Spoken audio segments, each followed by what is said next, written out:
Alors, la bibliothèque de WordPress est impressionnante. Je ne sais franchement pas combien de plugins est-ce qu'ils ont. Il y en a des tas et des tas. Et c'est constamment mis, comment dire ça, en évolution. Donc, la manière dont ça marche, c'est que on peut se servir du moteur de recherche qui est là pour rechercher les extensions. On peut brancher la recherche sur les mots-clés, sur les auteurs, sur les étiquettes. Alors pourquoi les mots-clés, les auteurs, les étiquettes? Parce que parfois, certains plugins ont le même nom, des noms extrêmement similaires, parfois même le même nom, je pense. Euh, mais vous serez capable de faire la différence entre un plugin et un autre grâce à leur auteur. Parfois, vous êtes tellement fan d'un auteur ou alors d'une compagnie créatrice d'extensions que vous allez vous abonner et puis installer quasi systématiquement tout ce que ces auteurs-là font.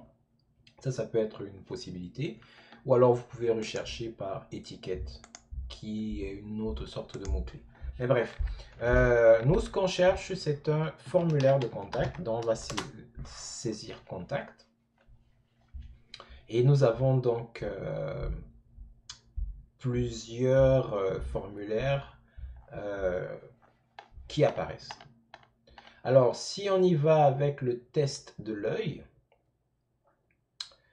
on va voir qu'il y a deux gros joueurs qui se démarquent fantastiquement. Nous avons Contact Form 7 et puis nous avons Contact Form by WP Forms, bla bla bla bla bla. Un nom très compliqué. Alors le premier, 5 millions d'installations. Le second, juste 2 millions.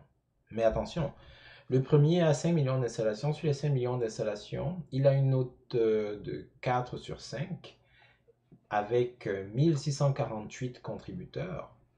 Tandis que WP Forms a certes 2 millions d'installations, mais il a une note de 5 sur 5 avec 4847 contributeurs. Ça, c'est assez impressionnant. Et puis, concernant les mises à jour, Contact Form 7 a été mise à jour il y a 4 semaines, tandis que WP Forms a été mise à jour hier, d'après ce que je suis en train de voir. Les deux sont compatibles avec la version de WordPress. Alors, étant Soka Wakatai japonais, le fait que ce soit créé par Takayuki Miyoshi fait lever le soleil dans l'est de mon cœur, je vous l'avoue. Ah. Mais malgré cet attrait nippon, je vais y aller avec Contact Form by WP Forms. Alors, c'est très subjectif, les raisons qui vont vous pousser à choisir, comment dire ça, une extension plutôt qu'une autre. Parfois, vous n'y irez pas nécessairement par popularité ou par note ou par nombre de commentaires. Parfois, vous serez juste plus à l'aise parce que peut-être le contributeur est japonais ou parce que vous avez déjà, comment dire ça, travaillé avec des plugins de cette compagnie-là ou juste le test de l'œil. Et puis vous allez vous rendre compte que ce n'est pas nécessairement les plugins les plus populaires qui marcheront le mieux dans votre contexte. Pour certains projets, vous allez vous rendre compte que certains des plugins qui sont complètement à la fin là s'intègrent mieux à votre thème, s'intègrent mieux à votre besoin, etc. Donc parfois il faudra tester, il faudra essayer, installer, désinstaller, voir comment est-ce que ça marche, lire parfois les commentaires des uns et des autres, etc. Mais bon, pour notre cas d'aujourd'hui, nous allons y aller avec Contact Form. Donc, nous allons installer en cliquant sur le bouton Installer.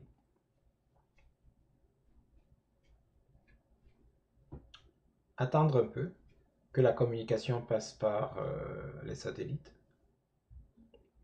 et revienne sur la Terre. C'est installé, mais il existe une deuxième étape pour qu'on soit capable de l'utiliser, de s'en servir. C'est l'étape de l'activation. Donc, nous allons activer.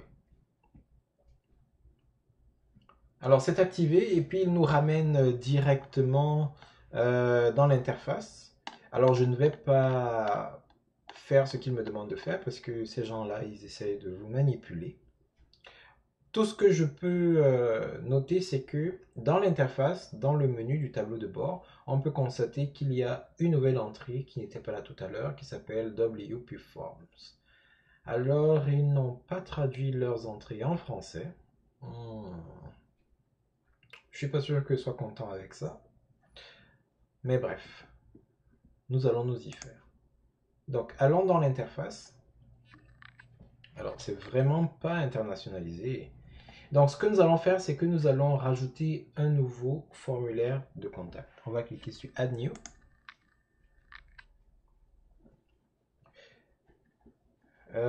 On peut donner un nom à notre formulaire et on peut choisir un gabarit.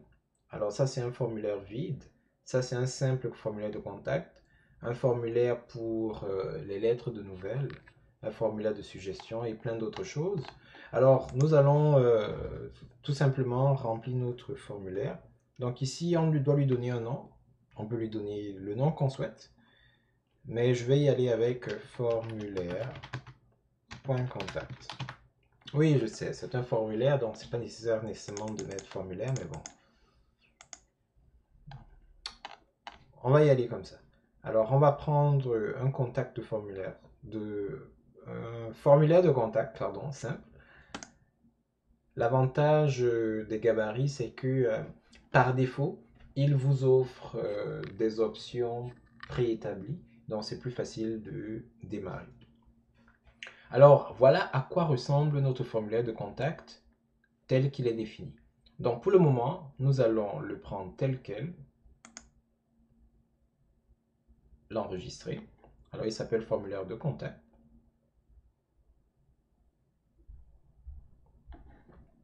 Examinons un peu les paramètres.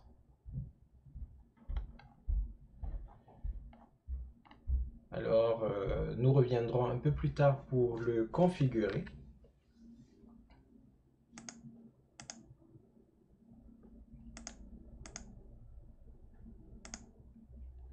Alors, au niveau des notifications, elles sont activées, c'est-à-dire que lorsque le courriel va être envoyé, il va être acheminé à l'adresse courriel de l'administrateur. C'est l'adresse que nous avons définie lorsque nous créions le site web de blog itératif. Ce sera le nom de l'expéditeur. Il va afficher tous les champs de notre formulaire. Très bien, nous allons fermer. Et nous allons donc voir comment est-ce que nous pouvons faire pour l'intégrer ici. Donc, nous allons modifier cette page.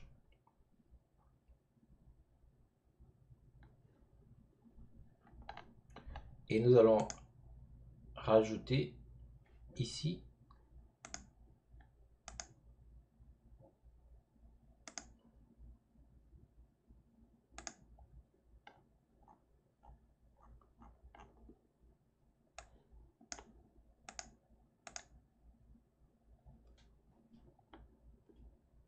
grâce au widget. Donc, dans les widgets, nous avons un nouvel objet qui est apparu qui s'appelle WP Forms.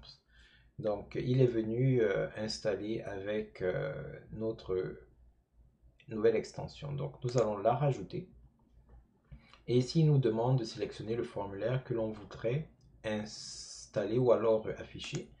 Et c'est le formulaire de contact de tout à l'heure. Donc, si on met à jour et qu'on publie notre page, elle va apparaître toujours aussi majestueuse, mais le formulaire apparaîtra cette fois-ci en bas.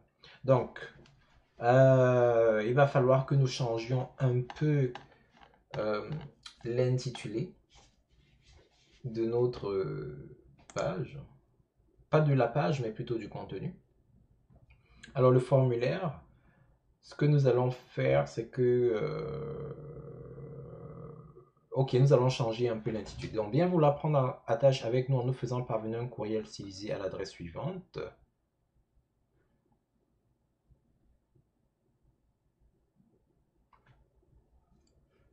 Nous allons changer la phrase. Donc, vous pouvez prendre attache avec nous en nous en nous faisant parvenir un courriel stylisé à l'adresse, je ne vais pas mettre suivante, à l'adresse tatamiodojo de sokawakata.com. Vous pouvez également vous servir du formulaire de contact ci-bas. Nous nous ferons un plaisir de vous revenir à la vitesse de la volonté. Très bien. Et nous avons notre fameux formulaire de contact. C'est magnifique. Visualisons la page. Oh, c'est magnifique. Je suis ému. Mais nous avons un petit problème, c'est que tout est en anglais sur notre formulaire. Donc nous allons essayer de le corriger. Pour cela, nous revenons sur notre interface qui nous permet de gérer les formulaires. Notre formulaire est là. On va juste cliquer dessus pour pouvoir le modifier, l'éditer. Alors pour éditer les champs, il suffit de cliquer dessus. Donc je vais cliquer dessus. Et dans la partie de gauche qui est là, on peut changer les intitulés qui apparaissent. Donc ici, au lieu de name, on va mettre nom. Vous pouvez constater qu'en dessous, nous avons first and last. Donc pour les modifier, on va cliquer sur Advanced Options.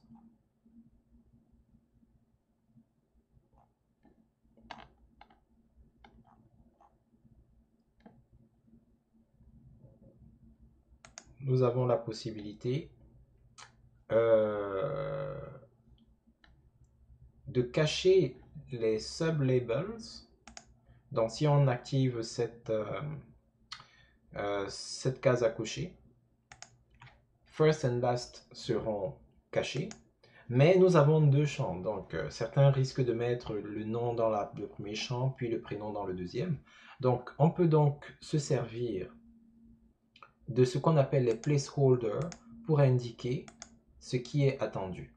Donc, comment est-ce qu'on peut le faire? Ici, au lieu de first name, on pourrait mettre prénom. Last name, on pourrait mettre nom de famille. Alors, ces placeholders nous permettent d'indiquer aux utilisateurs ce qu'on attend d'eux. Donc, au lieu de nom, ici, ce qu'on pourrait faire, c'est plutôt mettre nom complet.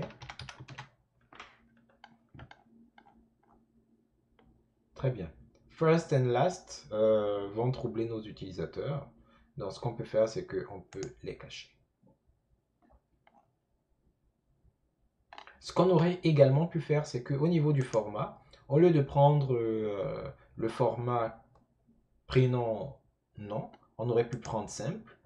Là, on aurait juste eu un champ complet avec le nom, ou encore une version encore plus compliquée, c'est-à-dire premier nom, nom du milieu, nom de la fin, mais bon, bref, on va rester classique. Nom complet. Alors, on va prendre activer required, c'est pour ça qu'il y a l'astérix qui apparaît. Cela signifie tout simplement que le champ est exigé. Il faut absolument le remplir pour que le formulaire puisse être accepté. Si on n'active pas ceci, il est possible que les gens ne le remplissent pas et que le formulaire soit envoyé avec des champs vides. Alors si l'information que nous recherchons est importante pour nous, on tient absolument à la voir, il faudrait cliquer sur Required. Alors pour le nom, c'est pas mal tout ce qu'on va faire pour le moment. Alors pour l'email, on va cliquer dessus pour pouvoir le modifier. Oups.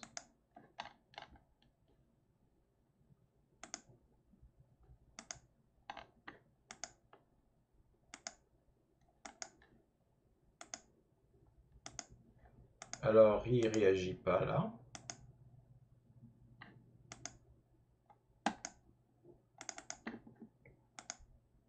Ah, ok, il fallait plutôt que je clique sur le bouton ici à l'extrême. Alors, email, oui, email, ça se comprend dans toutes les langues, mais allons-y avec courriel. Alors, comme c'est un champ courriel et cela doit permettre éventuellement au propriétaire du blog de répondre à l'envoyeur à l'envoyeur du courriel initial. On peut activer Enable Email Confirmation qui va faire en sorte que on va demander à l'utilisateur de ressaisir son courriel pour être sûr que aucune erreur n'est glissée. Et lorsqu'on force les utilisateurs à ressaisir leur courriel, si jamais la version initiale et la version ressaisie ne sont pas identiques, le formulaire ne va pas partir. Donc ça va contraindre l'utilisateur à saisir correctement son courriel. Alors si le courriel est une information capitale, c'est une option dont il faudrait tirer avantage. Sinon, on pourrait vous fournir une adresse et à cause des erreurs de frappe et tout le reste, vous ne serez pas en mesure de contacter l'utilisateur.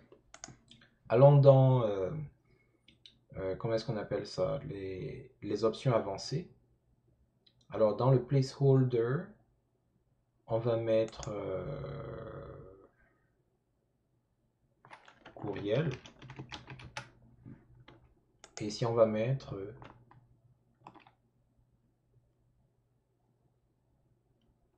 confirmer votre courriel. On va cacher parce que les sub-labels sont en anglais, donc on va les cacher. Et soit dit en passant, on aurait également pu cacher les labels parce que nous avons déjà les placeholders. Si on voudrait avoir une version plus compacte, on pourrait les cacher. Bon, on y reviendra plus tard. Donc là, c'est bon. Changeons maintenant le commentaire ici. Donc ici, on va mettre message. Bon, message en français et en anglais, c'est la même chose. On peut laisser tel quel. Placeholder, on peut également le mettre ici.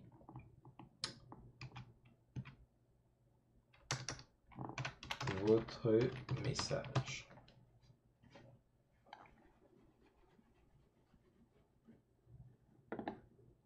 On va sauvegarder.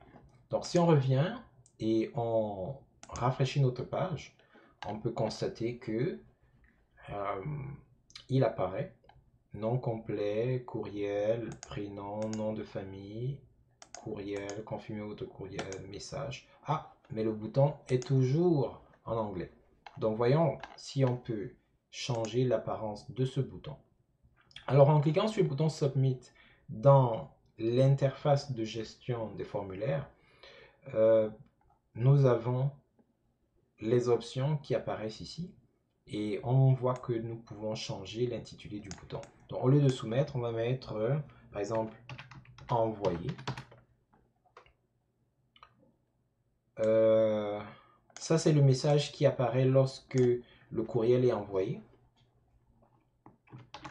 En route vers l'espace 1, 2, 3.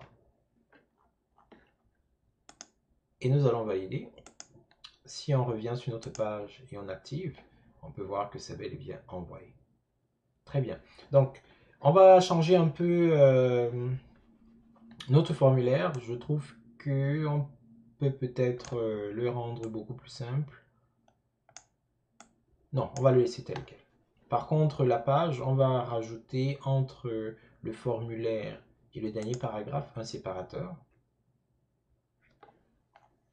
Donc nous allons nous positionner entre les deux. On va cliquer sur plus et on va choisir le séparateur, comme ceci.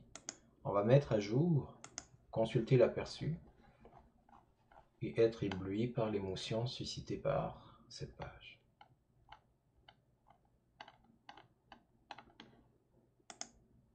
Très bien, nous avons donc un site web pleinement fonctionnel avec une page de contact capable d'aller dans toutes les dimensions de la prise de contact.